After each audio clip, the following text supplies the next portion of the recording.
జైత్యాల జిల్లా కేంద్రంగా ముఖ్యంగా నియోజకవర్గంలో జరుగుతున్న వివిధ రాజకీయ పరిణామాలు, ప్రత్యేకంగా జగిత్యాలలో రేపు కేసీఆర్ గారు బీఆర్ఎస్ సభ జరగబోతున్న సందర్భంలో చాలా ఉత్సాహంగా కొంతమంది శ్రేణులు, కొంతమంది నాయకులు పనిచేస్తున్నారు. ఆ సందర్భంలో ముఖ్యమంత్రి గారి పైన, మంత్రులపైన, ప్రభుత్వం పైన చాలా విషయాలు మాట్లాడారు.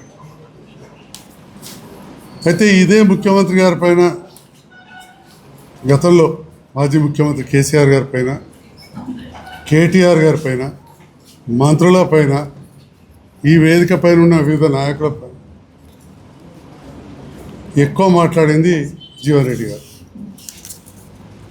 కాళేశ్వరంను ఏటీఎంగా మార్చుకున్నారని, రజాకార్ కంటే ఎక్కువ పాలన చేసినని, నీ గడీలు బద్దలు కొడతా, ఫామ్ హౌస్ బద్దలు కొడతా అని, కాళేశ్వరం దగ్గర కాలువ దిగిపోతే ఇక్కడ నుంచి అక్కడ దాకా కొండపోచమ్మ దగ్గరికి పోయి వచ్చినాయి. వివిధ రకాలుగా కేసీఆర్ గారిని అనరాని మాట. కవితమ్మను జైలుకెళ్ళి బయటకు వస్తే బతుకమ్మ మీద విస్కీ సీసా పెడుతుంది, బతుకమ్మ ఆడిస్తుంది అన్నారు. మీరే సాక్ష్యం. కేటీఆర్ గారిని లోఫర్, ఇది లోఫర్ పార్టీ అన్నారు. మరి లోఫర్ అన్నందుక కవితమ్మను విస్కీ సీసా పెట్టి బతుకమ్మ ఆడుతుంది అన్నందుక కేసీఆర్ గారిని ఉద్యమకాలం నుంచి మొదలు పెడితే 25 ఏళ్ళు అనరాని మాటలు, దాంట్లో భాగంగా కమిషన్ కాకతీయ అని చెప్పి, మిషన్ భగీరథలో పైపుల కుంభకోణం అని, కాళేశ్వరం ఏటీఎం అయిందని, కేటీఆర్ గారిని లోఫరను, ఇవన్నీ అన్నందుకు మొన్న కేటీఆర్ గారు ఇక్కడికి వచ్చి ఎదురేగా ఆహ్వానించిపోయింది అని నేను ఈ సందర్భంగా అడుగుతున్నాను. అంటే అంత సంతోషంగా ఉందా మిమ్మల్ని ఇన్ని మాటలు? నాకు ఈరోజు ఇక్కడున్న స్థానిక బీఆర్ఎస్ నాయకులు, మా సోదరి వసంత గారు,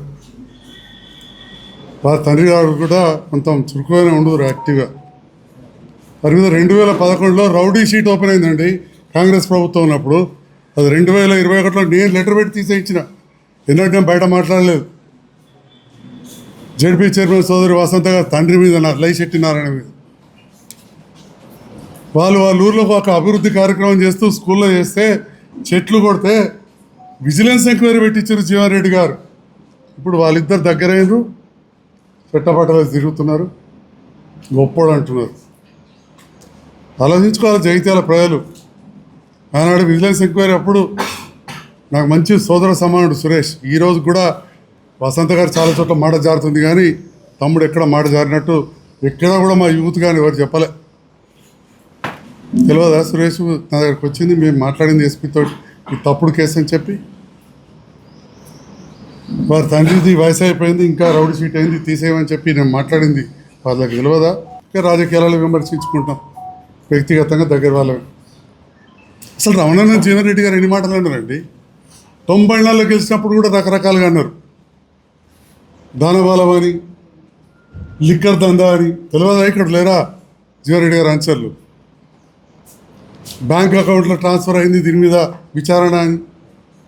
ఆ తర్వాత అన్నిటికంటే బాధాకరం, 2008లో ఎన్టీఆర్ ఆరోగ్య సేవ పెట్టి ఎన్నో సేవా కార్యక్రమాలు చేస్తే, ఎన్టీఆర్ ఆరోగ్య సేవ పెట్టి సేవా కార్యక్రమాలు చేస్తే దాని మీద క్రిమినల్ కేసు పెట్టించారు.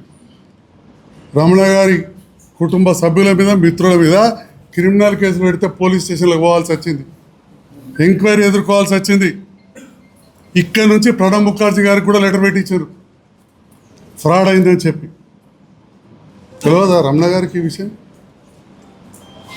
ఇవాళ బీఆర్ఎస్ యువత పింక్ కలర్ కుర్చీలు వేసుకొని వాణినగర్లో కూర్చుంటారు చెట్ల కింద. ఆ కుర్చీలు తీసి మున్సిపల్ ట్రాలీలు వేసి ఊరవతల వారేసింది. మేమందరం కొట్లాడినాం అప్పుడు. నేను బీఆర్ఎస్ తోటే ఉన్నా, ఇప్పటికీ చెప్తా ఉన్నా, వాళ్ళందరూ మంచి మిత్రులు. ఎందుకు తీస్తున్నారంటే ఇదే జీవన్ రెడ్డి గారు మరదలు మా రాజ్యం వచ్చింది తీసేస్తామన్నారు. కుర్చీలు కూడా ఉంచలేదు. మా సోదరుడు రాజేశ్వర రెడ్డిని SC/ST క్యాస్ట్లో నిలబెట్టి దామోదరరావు గారి మీద డీజీపీ దాకా పోయారు. చిన్న చిన్న డీలర్లను కూడా డీలర్షిప్లు తీసేసారు. కొంతమంది ఉద్యోగస్తులు అప్పుడున్న ప్రభుత్వానికి అనుకూలంగా మంచిగా పనిచేస్తే వాళ్ళు ఈ జిల్లాల్లో ఉండొద్దని చెప్పి ట్రాన్స్ఫర్ చేయించారు. అందుకే ఇవాళ మీరు అందరూ కూడా జీవన్ రెడ్డి గారికి ఎదురేగి స్వాగతిస్తున్నారు. లోఫర్ అన్నందుకు కేటీఆర్ గారు మేము మిమ్మల్ని గౌరవించుకున్నాం. ఎన్నడూ మాట్లాడలే, మీ దగ్గర నేను ఎన్నడూ కాఫీ తాగలే, మీ ఫామ్ హౌస్ ప్రభుత్వం వచ్చేంత వరకు నేను ఎన్నడూ వెళ్ళలే. జగిత్యాల ప్రజలకు తెలుసు తెలియదు ఈ విషయం. నేను టికెట్ కోసం ఎన్నడూ మీ దగ్గర రాలే. మీరు మీ కుటుంబ సభ్యులు PL ద్వారా నన్ను పిలిపించుకున్నారు. ఇది గెలిచే సీటు కాదు, 3వ స్థానం కేసీఆర్ గారు ఉన్న స్థానం. కష్టమన్నా అయినా పోటీ చేయండి అన్నారు. రాజకీయ కుటుంబంలోకి వెళ్ళి వచ్చిన మళ్ళీ చెప్తున్నా, మీకంటే ఏం తక్కువ కుటుంబం కాదు నా రాజకీయంగా. ఏ రకంగా మా కుటుంబానికి గౌరవం ఉన్నదో, ఇక్కడ జగిత్యాల మాకు ఎంత గౌరవం ఉన్నదో, ఇవాళ మీకు నాకంటే ఎక్కువ ఉండేది ఏంటిదంటే అక్రమ సంపాదన అహంకారం మాత్రమే. అక్రమ సంపాదన అహంకారమే. నేను ఒక డాక్టర్గా, మా తండ్రి న్యాయవాదిగా, మా కుటుంబంలో ఎంతోమంది రాజకీయ నాయకులు. ఆనాడు కమ్యూనిస్ట్ ఉద్యమం ఉప్పొంగున్నప్పుడు మొదటి ఎంపీ కూడా కాంగ్రెస్ గెలవని కాలంలో మొదటి కాంగ్రెస్ ఎంపీ మాకునూరు శ్రీరంగారావు, మా చిన్న తాత. పిల్లలు లేకపోతే మా నాన్న తమ్ముడిని దత్తత తీసుకున్నారు. నేనేం ఆల్తుఫాల్ కాదు, మీరు పిలిచిన నన్ను కొంత ఇన్సల్ట్ చేస్తే రాజీనామా చేస్తా అని చెప్పిన, అపాయింట్మెంట్ ఇవ్వకపోతే. మీడియా ద్వారానే చెప్పిన మీకు టికెట్ రాదట అని వస్తే బీఫామ్ 2023లో రాకపోయిందన్న. నేను రాకుంటే పర్వాలేదన్న. ఎందుకంటే దానివల్ల ఏం లబ్ధి పొందలే మీరు అనుకున్నట్టు. నాయి కానీ మాలూన్ తరఫున కానీ ఆస్తులు పెరగలేదు, ఇంకేమైనా ఉంటే తగ్గినాయి. ఎక్కడికెళ్ళండి ఎంక్వైరీ చేసుకొని, మీరు పెద్ద హోదాలు ఉండరు, మీ ఏంటో మాజీ మంత్రులు ఉన్నారు, ఎమ్మెల్యేలు ఉన్నారు, ఎక్కడ కూడా పెరగలే. ఈరోజు కూడా 12 సంవత్సరాల తర్వాత కూడా నేను ప్రతిరోజు 3 గంటలు నా హాస్పిటల్ పోయి పని చేసుకుంటానండి. రాజకీయాల్లో చిన్నప్పటికెళ్ళి తిరుగుతున్నా, మీకు కంటే ఒక 20 సంవత్సరాల ముందు నుండి తిరుగుతున్నా. మీరే 2004లో వచ్చి కావచ్చు, నేను 84 నుంచి తిరుగుతున్నా. కేటీఆర్ గారు ఇష్టం వచ్చినట్టు మాట్లాడితే చాలాసార్లు ఒప్పుకోబట్టి, కానీ నా ఏ బ్రీడ్ హైబ్రిడ్ అంటే నేను ఇవాళ మిమ్మల్ని అడుగుతున్నా సార్, మరి ఇదే చంద్రశేఖర్ గౌడ్ను మీరు నిలబెట్టి బీఫామ్ ఇయ్యాక క్రాస్ ఓటింగ్ మొత్తం జీవన్ రెడ్డికి వేసినాడు, మీదే క్రాస్ బ్రీడ్ అని అడుగుతున్నా. అసలు జీవన్ రెడ్డి గారు ఎమ్మెల్యే గెలిచారా? జీవన్ రెడ్డి గారికి జగిత్యాల నియోజకవర్గంలో 2018లో ఒక్క గ్రామంలో మెజార్టీ రాలేదు. జగిత్యాల టౌన్లో ఒక్క వార్డులో మెజార్టీ రాలేదు. ఈ ఎమ్మెల్సీ పరిధిలో 40 మంది ఎమ్మెల్యేలు మనం బీఆర్ఎస్ వాళ్ళకి గెలుస్తున్నాం. మీరు అభ్యర్థిని ఎందుకు పెట్టలేదండి? చంద్రశేఖర్ గౌడ్కు ఎందుకు అన్యాయం చేశారు? బీఫామ్ ఇవ్వలేదు. మీరు క్రాస్ ఓటింగ్ చేయించారు, క్రాస్ బ్రీడ్ బీది. ఇవాళ మీరు తీసుకుంటున్న జీవన్ రెడ్డి గారు ఇంత పెద్ద కాంగ్రెస్ నాయకుడు అంటారు, స్వయాన మీడియాకి చెప్పిండు సీనన్న కొడుకు అని చెప్పి 2019లో బీజేపీ కోట్లు వేయించినామని చెప్పారు. 6 క్రాస్ ఓటింగ్ వేయించారు, వాళ్ళు క్రాస్ బ్రీడ్. మమ్మల్ని క్రాస్ బ్రీడు ఏ బ్రీడ్ అంటారా? మీది క్రాస్ బ్రీడ్ మాట్లాడితే. మేము ఏనాడు కూడా మీరు ఎన్నోసార్లు అన్నారు, ఒకసారి ఈ పార్టీ అంటాడు, ఆడుంటాడు, దాన్ని ఏదో అట్లుంటే వ్యభిచారి అంటారు. మరి మీరు చేసిన పనికి మీరు ఎంతమంది చేసుకున్నారో ఆ చేసుకున్న దానికి మీరు వ్యభిచార కొంప నడిపినాడు అలా మిమ్మల్ని. జగిత్యాల్లో మాకంటూ కూడా గుర్తింపు ఉన్నది. ఇలా పక్కా చెప్తా ఉన్నా, ప్రజలలో సర్వే చేయించుకొని సంజయ్ కుమార్ అనేవాడు అభివృద్ధి కోసమే ఇవాళ ప్రభుత్వంతో కలిసి పనిచేస్తున్నారు, మంత్రులతో ఎమ్మెల్యేలతో కలిసి పనిచేస్తున్నారు. చేసి చూపెట్టిన జగిత్యాల శాసనసభ్యులు సంజయ్ కుమార్ గారు జగిత్యాల్లో జరుగుతున్నటువంటి రాజకీయ పరిణామాలు, ఈ పరిణామాలను అనుకూలంగా మలుచుకునే ప్రయత్నం చేస్తున్నటువంటి బీఆర్ఎస్ నాయకత్వం చేస్తున్నటువంటి తప్పిదాలు, వారి యొక్క దుర్బుద్ధి, వారి కుట్ర, వారి ఆలోచన అంతా కూడా సంజయ్ గారు చెప్పడం జరిగింది. మీరు క్రాస్ బీడ్ ఎన్నికల్లో ఓటేసినందుకు మిమ్మల్ని సస్పెండ్ చేసిన సందర్భాన్ని గుర్తు చేస్తూ మా గురించి మీరు మాట్లాడాల్సిన అవసరం లేదు. ప్రజాసేవలో ప్రజల అభివృద్ధి కోసం, ఈ ప్రాంతాల అభివృద్ధి కోసం మేము ఏ విధంగా పనిచేసినామనేటువంటి అంశాన్ని వారు చక్కగా చెప్పడం జరిగింది. సరే, మళ్ళీ వారు చెప్పిన అంశాల జోలికి నేను వెళ్ళకుండా ఈరోజు క్రాస్ ఓటింగ్కు పాల్పడినందుకు ఇదే బీఆర్ఎస్ పార్టీ నుంచి సస్పెండ్ చేసినటువంటి వాళ్ళు మంచోలేరు. మీ పక్కన కూర్చోండి, కిక్కు నవ్విన చెప్పండి, కిసుకు నవ్వినట్టు వారు ఒకసారి పునరాలోచించుకోవాలి. నేను కొన్ని అంశాలు చెప్పే ప్రయత్నం చేస్తున్నాను. పచ్చి అబద్ధాలకు బ్రాండ్ అంబాసిడర్గా మారినటువంటి హరీష్ రావు గారికి ఈ మధ్యలో తోడేండు కేటీఆర్ గారు జైచాల్లో. పచ్చి అబద్ధాలు, కోడిగుడ్డు మీద ఈకలు పీకే ప్రయత్నం చేసిరు జైచాల్లో తప్ప వాళ్ళు కొత్తగా మాట్లాడింది ఏం లేదు. అసెంబ్లీలో మాట్లాడినా ప్రజలు తప్పుదో పెట్టించేటువంటి, బయట బహిరంగ సభలో మాట్లాడినా ప్రజలు పక్కదో పట్టించేటువంటి మాటలే తప్ప ఏ ఒక్కటి ప్రజలకు ఉపయోగపడేటువంటి ఆలోచన కాదు. వారి ఆలోచన అంతా కూడా దుర్బుద్ధితోనుంది. ఎప్పుడు అధికార పీఠంపై ఎక్కాలని, అసలు మేము ఎందుకు ఓడిపోయినామనే ఆలోచన వాళ్ళు ఇప్పటికిక్కడ చేస్తలేరు. ఓడిపోయిన 2 రోజుల నుంచే ఇక ఈ ప్రభుత్వం ఉంటుందా, కూలుద్ది కాలుద్ది, ఇక మేము ఎక్కుతాం గద్దెనెక్కాలని. వాళ్ళ యావంతా కూడా మళ్ళీ గద్దెనెక్కాలి, మళ్ళీ ప్రజాస్వామ్యను దోచుకోవాలి. 2014 ధనిక రాష్ట్రం ఉన్నాడు కేసీఆర్.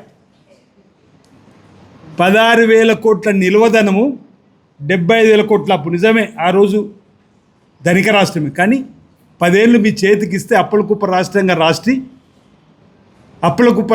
మార్చి 8 లక్షల కోట్ల అప్పులోకి తీసుకుని వాళ్ళ ధనదహం తీరలేదు అంటున్నాం.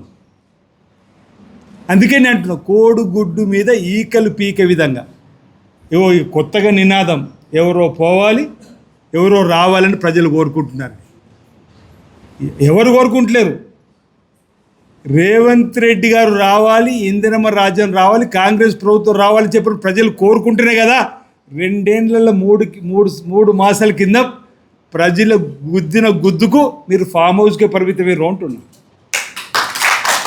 ఆ రోజు కూడా ఒక మాట అన్నారు, సారు కారు 16. ఏమైంది మీ నినాదం అంటున్నా? సారు కారు 16 ఎంపీ ఎన్నికలు ఏమైందో అంటున్నా. మళ్ళీ ఎన్నికలప్పుడు ఒక పాట, సారే రావాలంటున్నారే కారే రావాలంటున్నారని. ప్రజలు గుద్దిన గుద్దుకు ఏమైందో అంటున్నా. ఫామ్ హౌస్గా పరిమితం కాలేరా మీరు?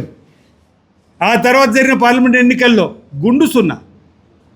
అరే మీరా మాట్లాడదంటున్నా. ఆ నినాదం ఎక్కడుందో అంటున్నా. ప్రజలు కోరుకుంటున్న ఈరోజు రేవంత్ రెడ్డి సర్కార్ మళ్ళీ రావాలి. ఈరోజు మాకు రైతు రుణమాఫీ చేసిండు రేవంత్ రెడ్డి సర్కార్, ఇందిరమ్మ రాజ్యం అని మళ్ళీ రావాలని కోరుకుంటున్నారు. 200 యూనిట్ల కరెంటు ఉచితంగా ఇచ్చిండు, మళ్ళీ రావాలి రేవంత్ రెడ్డి ప్రభుత్వం ప్రజలు కోరుకుంటున్నారు. ప్రజాపాలన ఇందిరమ్మ రాజ్యం లోపట గౌరవ ముఖ్యమంత్రి రేవంత్ రెడ్డి గారు ప్రజలు మార్పు కోరుకొని ఆశీర్వదించిన తర్వాత మరి ఇక్కడో జగిత్యాల అసెంబ్లీ సెగ్మెంట్లో ఉన్నటువంటి గత కొన్ని సంవత్సరాలు కాంగ్రెస్ పార్టీలో పనిచేసినటువంటి జీవన్ రెడ్డి గారు చేరిక రేపు 20వ తారీఖు సభ అని చెప్పి ప్రకటించి జగిత్యాల జిల్లాకు సంబంధించినటువంటి Jagtial assembly segment TRS party నాయకత్వం, ధర్మపురికి సంబంధించినటువంటి టీఆర్ఎస్ పార్టీ నాయకత్వం, కోరుట్లకు సంబంధించినటువంటి టీఆర్ఎస్ పార్టీ నాయకత్వం, చొప్పదానికి సంబంధించిన టీఆర్ఎస్ పార్టీ నాయకత్వం, అదేవిధంగా వెమ్లవాడ, అంటే మాకు 2 మండలాలు వెమ్లవాడ వస్తాయి మా సీనని, మన మాజీ మంత్రి వర్కింగ్ ప్రెసిడెంట్ కేటీఆర్, మాజీ మంత్రి హరీష్ రావు, మాజీ మంత్రి ప్రశాంత్ రెడ్డి, మన పల్లె రాజేశ్వర్ రెడ్డి, కొప్పుల ఈశ్వరు, కౌశిక్ రెడ్డి, గంగుల కమలాకర్, మొత్తం రాష్ట్ర బీఆర్ఎస్ పార్టీకి సంబంధించినటువంటి నాయకత్వం వచ్చి జీవన్ రెడ్డి గారి ఇంటికి పోయి కాంగ్రెస్ పార్టీ ఒక సీనియర్ నాయకుని విస్మరించింది అని చెప్పి మాట్లాడుతూ ముఖ్యమంత్రి గారిపై నోటికి ఎంత వస్తే ఆ దేవుడిచ్చిన ఆ నాలికతోని కేటీఆర్, హరీష్ రావు ఏదైతే మాట్లాడిన మాటలను తీవ్రంగా ఖండిస్తున్నాం మేము. ప్రజాస్వామ్యం లోపల ప్రజలతో ఎన్నుకోబడ్డప్పుడు 10 సంవత్సరాలు మీరే రాజ్యాన్ని ఏలిళ్ళు, మీరే రాజులు అన్నారు, మేమే మంత్రులం అన్నారు. మూడోసారి ముచ్చటగా మేమే అధికారంలోకి వస్తామని విజయోత్సవాలు చేసుకున్నారు 2022 జనవరిలో. డిసెంబర్ అంటే 23 డిసెంబర్ ఎన్నికలు వస్తుంటే సంవత్సరం ముందే నాలాంటి గెలిచడానికి మళ్ళీ సింపతి వచ్చి గెలిచడానికి మాతో మా పార్టీలోకి వస్తావా అని చెప్పేసి, జాతి శ్రీనివాసరావు మా పార్టీలోకి వస్తావా అని చెప్పి మీ నాయకత్వంతో ఒత్తిడిచ్చి మేమే ఆ అధికారం రాజ్యం చేస్తామని చెప్పి అంతే ప్రజలు గమనించి గౌరవ ముఖ్యమంత్రి ప్రజాపాలనలో అవకాశం ఇస్తే ఇవాళ కేటీఆర్ మాట్లాడే మాటలు ఎట్లున్నాయి ఒకసారి మీరు ఆలోచన చేయండి. నువ్వు రేపు పొద్దున జరిగే సభను జీవన్ రెడ్డి గారి చేరిక సభన తెలంగాణ రాష్ట్ర నీ పార్టీ అడ్రస్ లేకుండా మా ఆదిశీనన్న మాట్లాడినటువంటి ఏదైతే అంశాలు బుద్ధి చెప్పిన అనేక అంశాలకు మళ్ళీ మీ పార్టీని ఏ విధంగా బతికించుకోవాలని గిట్ట బహిరంగ సభ పెడుతున్నా ప్రజలకు చెప్పండి. ఫస్ట్ ఆ యొక్క జరిగే స్థలం అంతా సుమారు 15,000 మంది కంటే ఎక్కువ పట్టారు అక్కడ. దానికి మాజీ ముఖ్యమంత్రి గాలి మోటార్ మీద వస్తాడు. అయ్యా మాజీ ముఖ్యమంత్రి గాలి మోటార్ మీద వచ్చే మాజీ ముఖ్యమంత్రి కేసీఆర్ గారు ఆ రోజు 2018 సెప్టెంబర్ 11వ తారీఖు రోజు ఆర్టీసీ బస్సులో కొండగట్లో ఆంజనేయ స్వామి ప్రాంతంలో జరిగిన అత్యంత ప్రమాదకరమైన సంఘటన, సుమారు 60 మంది చనిపోతే అప్పుడున్నటువంటి ముఖ్యమంత్రి కేసీఆర్ హెలికాప్టర్ వేసుకొని ఎందుకు రాలేదని చెప్పి అడుగుతున్న ఈ సందర్భంగా. సమయం లేదా? 60 మంది ప్రాణాలు గాలిలో పోయి 60 మంది ప్రాణాలు పొద్దున్న లేస్తే రెక్కల కష్టంతో జగితాలకు వచ్చి జీవనోపాధి చేసుకునేటువంటి పేద వర్గం అంతా కూడా చనిపోతే నీకు సమయం లేదు, నీ కుమారుడు వచ్చి హెలికాప్టర్ వేసుకొచ్చుకొని ఇక్కడ వచ్చి 3 లక్షలు అని ప్రకటించిపోయింది ఇటు నుంచి ఇటే. గుర్తుందా అంటున్నా. ఇవాళ కాంగ్రెస్ పార్టీకి సంబంధించినటువంటి 30 సంవత్సరాలు 40 సంవత్సరాలు పార్టీ పనిచేసిన జీవన్ రెడ్డి భుజం మీద తుపాకీ పెట్టి కాంగ్రెస్ పార్టీ నాయకత్వాన్ని, ముఖ్యమంత్రి రేవంత్ రెడ్డి గారిని, మమ్మల్ని అవమానపరుచుకుంటా మాట్లాడుకుంటా ఆవభావాలతో ఏం మాట్లాడుతున్నావు కేటీఆర్? నిన్ను నువ్వు మాట్లాడే మాట మాకు రాదా? మేము ప్రజలతో ఎన్నుకోబడలేదా? ఎందుకట్లా మాట్లాడుతున్నావు అంటున్నావు? ఒక 2 సంవత్సరాలకి ఇంత ఎందుకు కడుపులో విషయం కక్కుతున్నాను అంటున్నాను.